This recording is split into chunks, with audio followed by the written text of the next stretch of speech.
Tayo pong magsiyuko at manalangin sa gabing ito. Panginoon, salamat o Jesus Christ na kami po ay muling magkakasama online. Dalangin po namin o Father God ang malayang pagkilos sa mga na Espiritu, be our speaker, be our teacher, Panginoon. Dalangin namin o Jesus Christ na mga salita na aming mapapakinggan magkaroon ng buhay ng kapangyarihan sa amin. Patuloy na turuan niyo po kami ng katotohanan na sinasabi ninyo po mga salita. At dalangin namin, Lord God, na ang banal na Espiritu ang patuloy na magturo sa amin upang malakaran po namin ito, Lord God, wholeheartedly and passionately in accordance to your word. Salamat po, Father God, sa inyo pong papurit pagsamba sa pangalan ni Jesus. Amen. Ang pag-aaral po natin tonight, Solus Christus, Exalting Christ Alone. So kung maalala po natin, nagsisiris po tayo ng Five Solas of the Reformation. So nasa pang-apat na po tayo tonight. At yung pang-apat po yung Solus Christus. So this is in contrast to the teachings of the Roman Catholic Church, which emphasize the role of priests, saints, and tradition in mediating between God and humanity.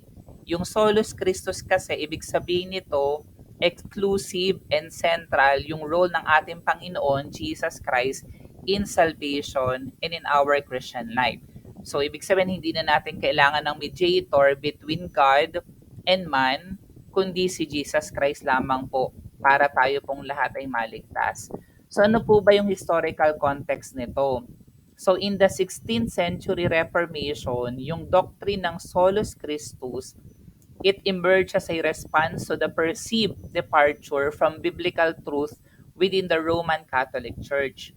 So yung reformers like Martin Luther and John Calvin, so ang gusto po nila i-restore at i-focus doon sa sinasabi ng Bible, yung practices ng mga tao na Christ is sufficient for our salvation. So it challenges the notion of human intermediaries and emphasizing the priesthood of all believers. Na hindi na natin kailangan ng tao na maging tagapamagitan sa Panginoon, at sinasabi rin dito na lahat tayong mananampalataya, tayo pong lahat ay mga pare. So pwede po tayong makalapit sa ating Panginoon. Ayan. So ano po bang ibig sabihin ng notion of human intermediaries? So it refers to the belief that certain individuals, mga piling-piling tao lang daw, katulad ng mga pare, katulad ng mga santo, katulad ng mga religious leaders, na sila lamang yung pwede maging mediator between God and humanity. So yun po yung katuruan na hindi naman po biblically sound. In some religious traditions, these intermediaries are believed to have special authority. Wow! Or special access to God. So parang meron silang VIP pass na kapag nag-pray yung pare, kapag nag-pray yung santo, kapag nag-pray yung religious leader, makakarating yung prayer sa Diyos Ama. And they may be sought out for prayers. So kailangan pa sila para ipag-pray ka, intercessions, or acts of mediation on behalf of believers. Kumbaga parang yung practice nila, instead na ikaw lalapit ka directly sa Panginoon, kailangan mo muna ng padrino. Kailangan mo munang lumapit sa isang pare, kailangan magdasal ka sa mga santo, sa mga santa, or even to the religious leaders para makarating yung panalangin mo sa Diyos Ama. So kailangan daw ganoon, which is hindi po tama. Yun yung nakita ni Martin Luther. At saka nakita po ni John Calvin. Ayan. Nasabi nila gusto nilang i-restore yung focus ng mga tao, ng mga mananampalataya kay Jesus Christ. Na si Jesus Christ lang talaga yung daan sa atin pong panalangin sa ating Diyos Ama. On the other hand, emphasizing the priesthood of all believers is a principle that emerged during the Protestant Reformation, particularly as articulated by Martin Luther. It asserts, tinan mo ha, yung sinasabi, biblical po ito, mamaya may papakita ko na Bible verse related to that. All believers, so sino po yung mananampalataya ni Jesus Christ? Tayo pong lahat yon na tinanggap si Jesus sa Panginoon, tagapagligtas ng ating buhay, have direct access to God through Jesus Christ and do not require the intervention of human intermediaries to approach God. So hindi na po natin kailangan na lalapit ka pa talaga sa pare, magpe-pray ka sa mga santo, sa mga santa, sa mga religious leaders para makarating yung panalangin mo sa Panginoon. Ang kailangan mo in the name of Jesus Christ. Amen? So according to this principle, every Christian is considered a priest before God. Ayan.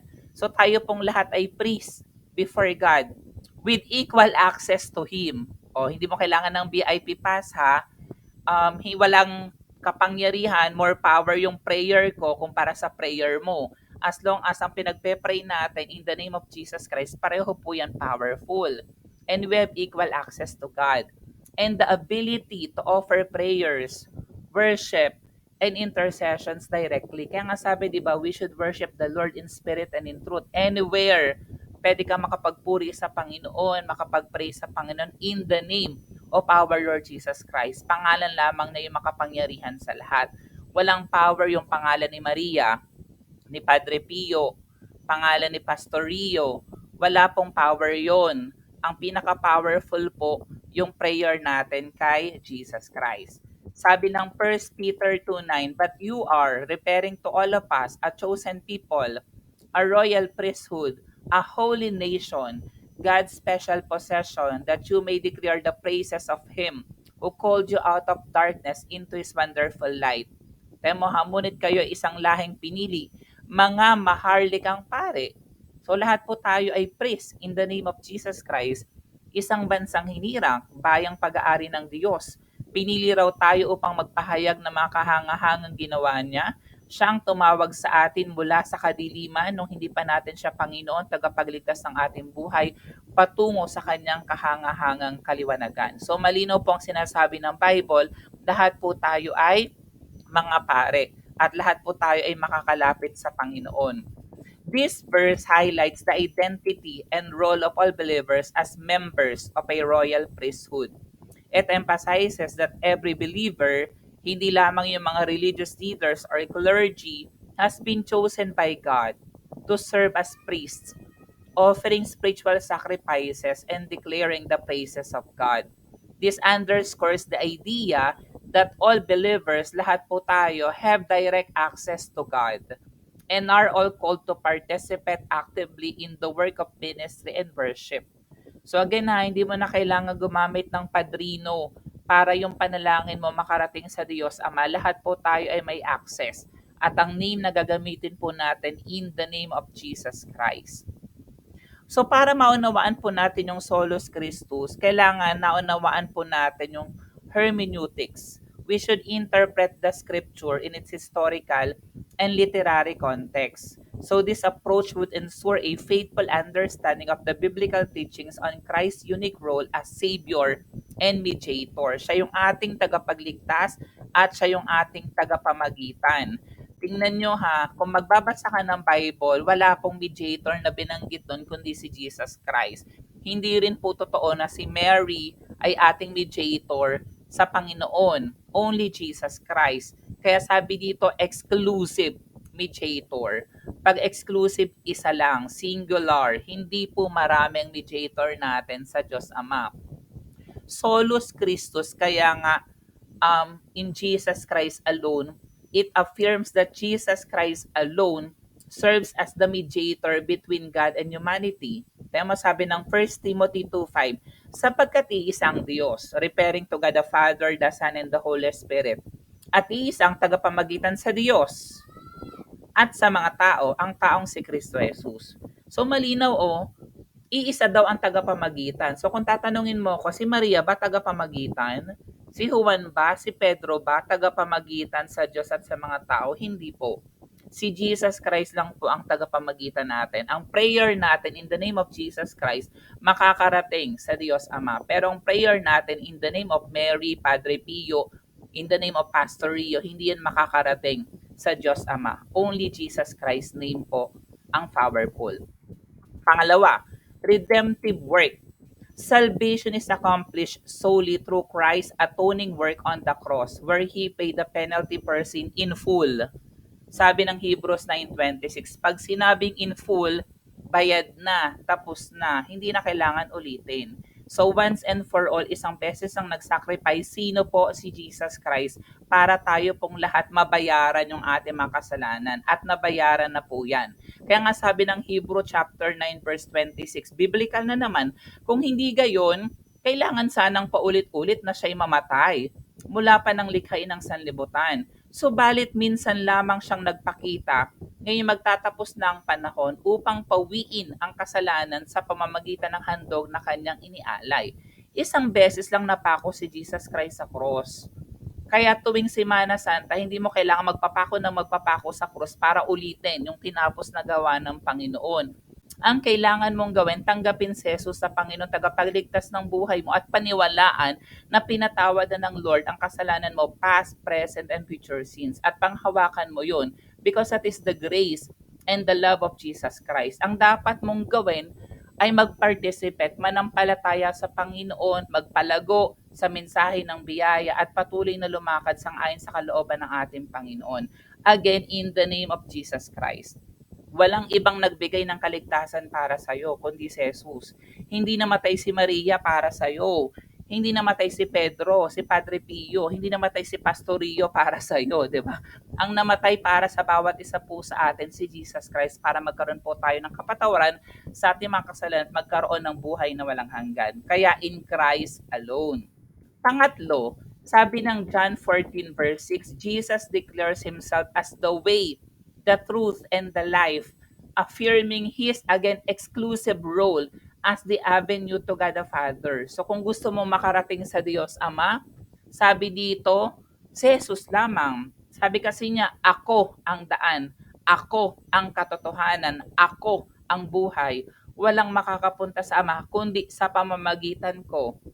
Eh di sana kung madami pala sinabi dito sa Bible, ako at ang aking mga disipulo, ako at ang aking inang si Maria, ako at ang aking amang si Jose. Hindi. Kasi si Jesus Christ, 100% God and 100% man. So ang kanya pong ang katauhan ay hindi katulad nating mga tao kasi siya po ay ating Panginoon na nagkatawang tao. Kaya kailangan po sa Panginoon lang tayo lalapit. Siya lang yung tanging daan, katotohanan at buhay.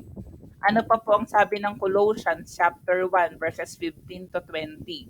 Yung passage na to, it exalts Jesus Christ as the preeminent and supreme authority over all creation.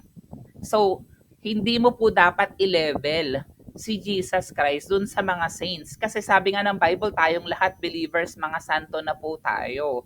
Amen. Hindi mo dapat i-level si Jesus Christ kay Mary kasi si Mary po ay tao. At dapat hindi mo rin nire-represent si Jesus Christ sa images. Imagine kung compare mo ang Lord sa isang rebulto, sa isang bato, sa isang bakal, sa isang larawan. The Lord is in spirit. So we should worship the Lord in spirit and in truth. Hindi mo kailangan ng images. Amen. Hindi mo kailangan ng idols. Emphasizing His role as the head of the church and the reconciler of all things. Basahin po natin. Si Kristo ang larawan ng Diyos na hindi nakikita. Kasi sabi ng Bible, walang nakakita sa Panginoon, sa Diyos Ama. Kasi nga, holy yung Diyos Ama, mamamatay po tayo. Pero nagkatawang tao nga ang ating Panginoon para makasalamuha po natin. Siya ang panganay na anak at pangunahin sa lahat ng mga nilikha, sapagkat sa pamamagitan niya inilikha ang lahat ng nasa langit at nasa lupa, nakikita man o hindi, pati ang mga spiritual na kapangyarihan, paghahari, pamamahal at pamumuno, ang lahat ay nilikha ng Diyos sa pamamagitan niya at para sa Kanya. Kaya nga siya ang ultimate authority.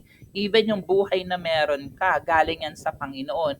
Kaya nga napakahalaga na kahit for 30 minutes Bible study natin every week, naglalaan tayo ng oras, ng panahon sa manlilikha sa atin, nang lumikha sa atin ng ating Panginoong Heso Kristo. Siya ang una sa lahat at ang buong sansinukob ay nananatiling nasa kaayusan sa pamamagitan niya. Siya ang ulo ng iglesia, referring to the church, na kanyang katawan. Siya ang pasimula. Siya ang panganay na binuhay mula sa kamatayan upang siya'y maging pangunahin sa lahat. Sapagkat minarapat ng Diyos na ang buo niyang kalikasan ay manatili sa anak. At sa pamamagitan ng anak, niloob ng Diyos ng lahat ng bagay, maging nasa langit or nasa lupa, ay ipagkasundo sa Kanya. Nakamtan ang kapayapaan sa pamamagitan ng dugo ng kanyang anak na inialay sa krus. Kaya nga dapat hindi natin binabaliwala ang tinapos na gawa ng Panginoon. Ang Panginoon gumawa talaga ng paraan upang tayong mga tao na nalayo sa kalooban ng Panginoon, ma-reconcile muli sa Diyos Ama, makbalik, ma-restore yung ating magandang relasyon sa Ama. At yun nga po isa pamamagitan ng ating Panginoong Heso Kristo. At point number 5 natin sa Hebrews chapter 7 verse 25, Jesus is portrayed as the perfect and eternal high priest who intercedes on behalf of believers, ensuring their eternal security before God. Sa Tagalog, dahil dito, lubusan niyang maililigtas ang lahat ng lumalapit sa Diyos sa pamamagitan niya. Ano yung keyword? Available siya para sa lahat.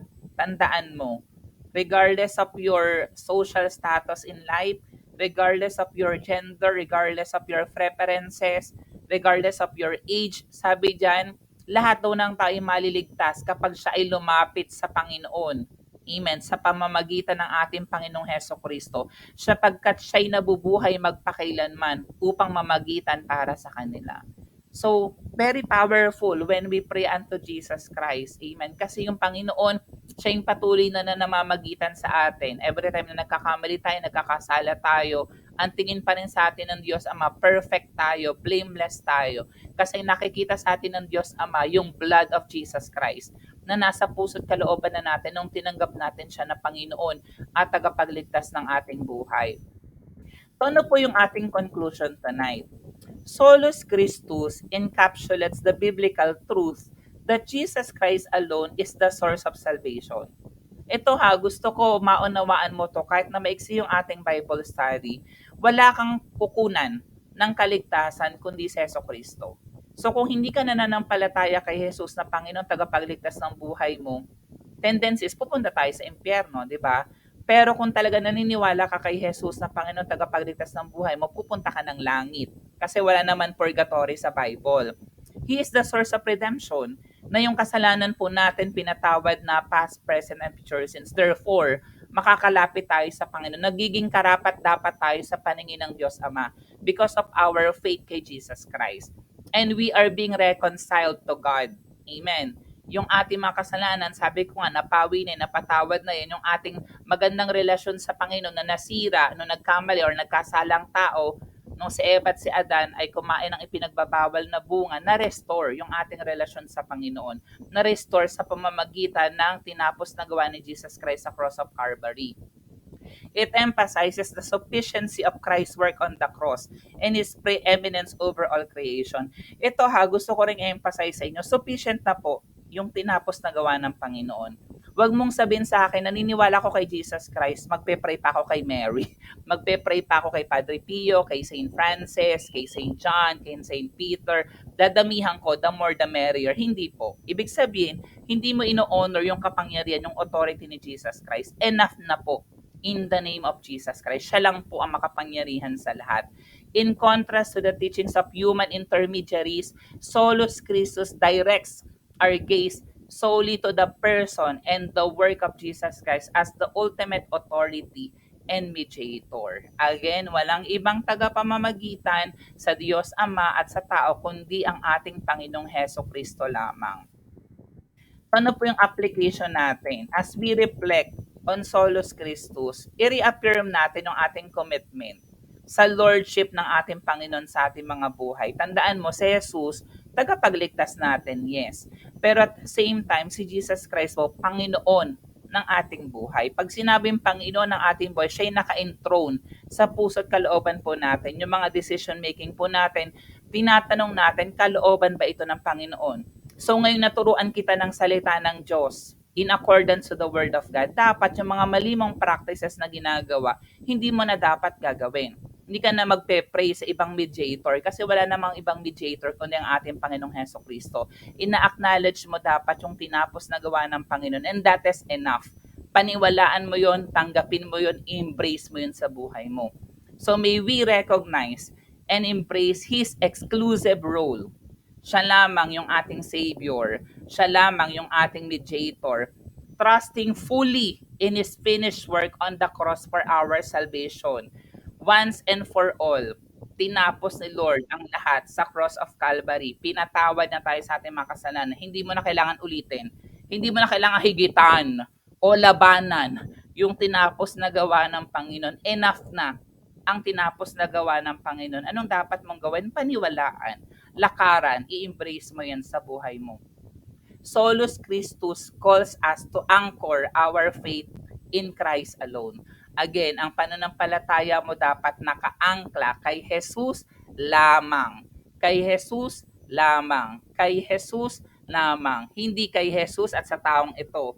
Hindi kay Jesus at sa religious leader na ito. Hindi kay Jesus at sa mga santo santitang ito. Amen. Only Jesus Christ.